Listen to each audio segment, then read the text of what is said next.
We continue with our focus on the family, and more specifically, we continue our focus on the children.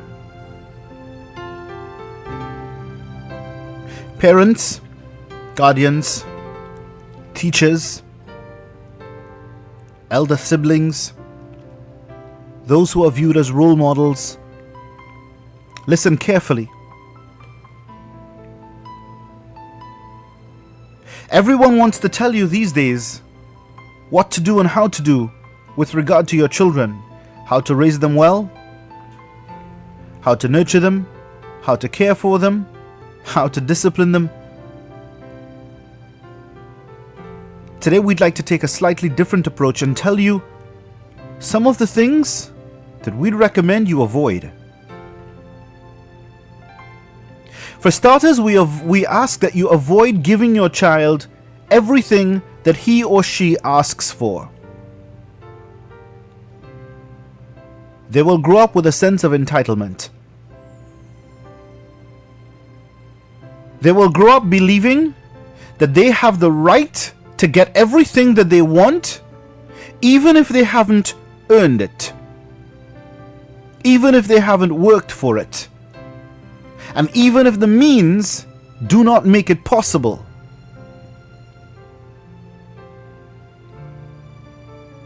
They will never understand until such time as this changes or as other lessons come into their life. They will never understand the concept of work and reward. This is not to say, just to clear the air, that you make your child work for everything or earn everything, but simply to ask that you stop giving them everything. Everything that they see, everything that their heart desires, everything that they think they want, everything that they like, everything that glitters.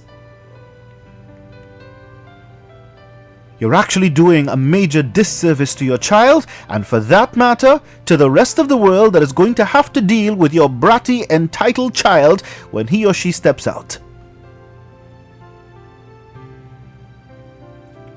I urge you to avoid laughing when your child speaks insulting words.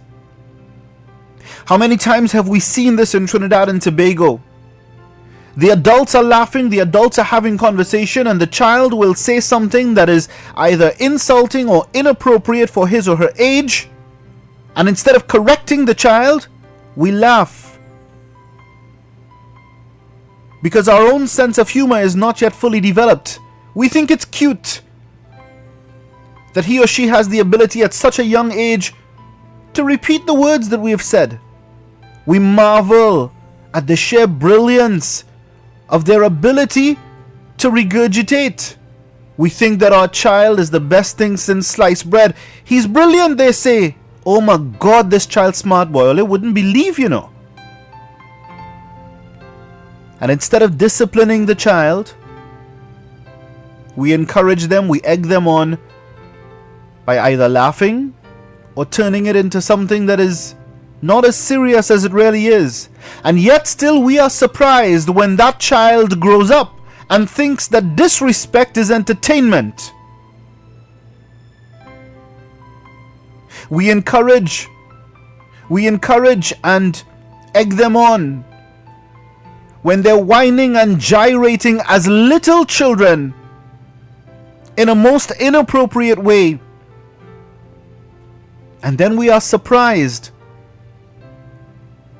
when adult issues plague them in their early childhood.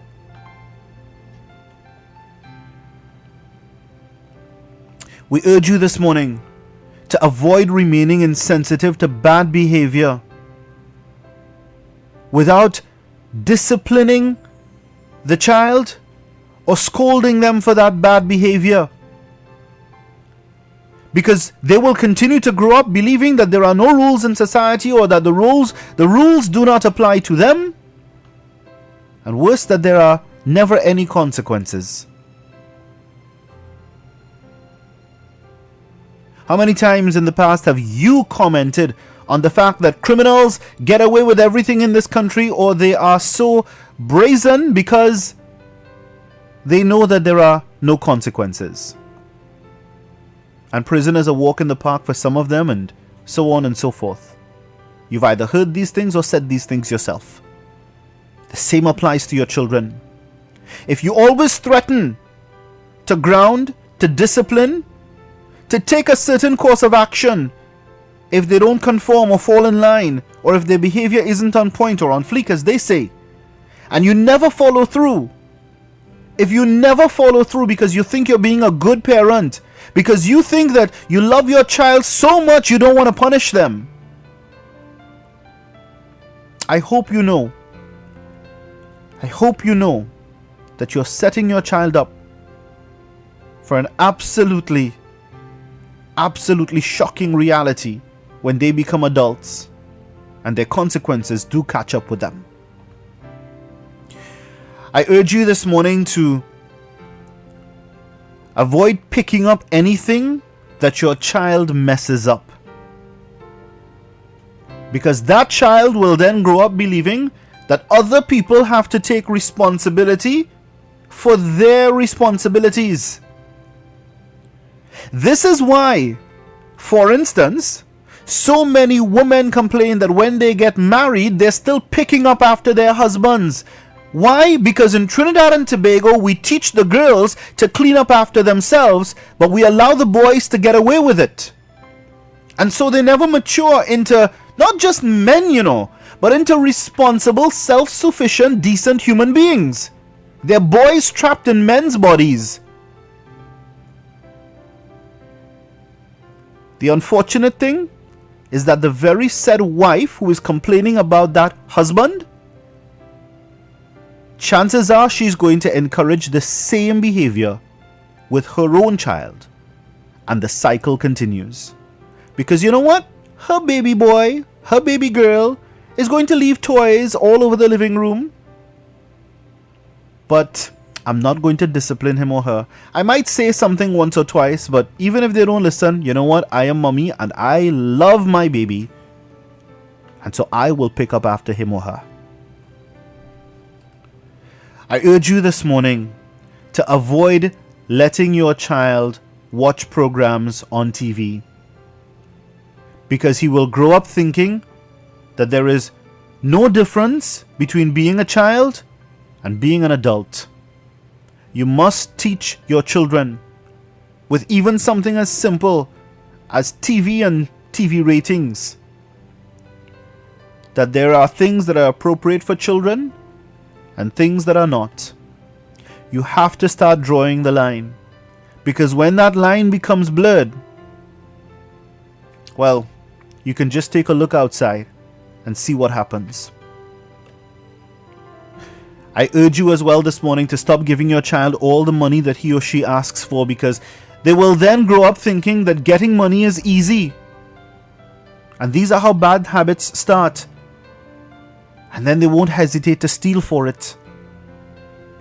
I urge you to avoid putting yourself on your child's side when you know that your child is wrong.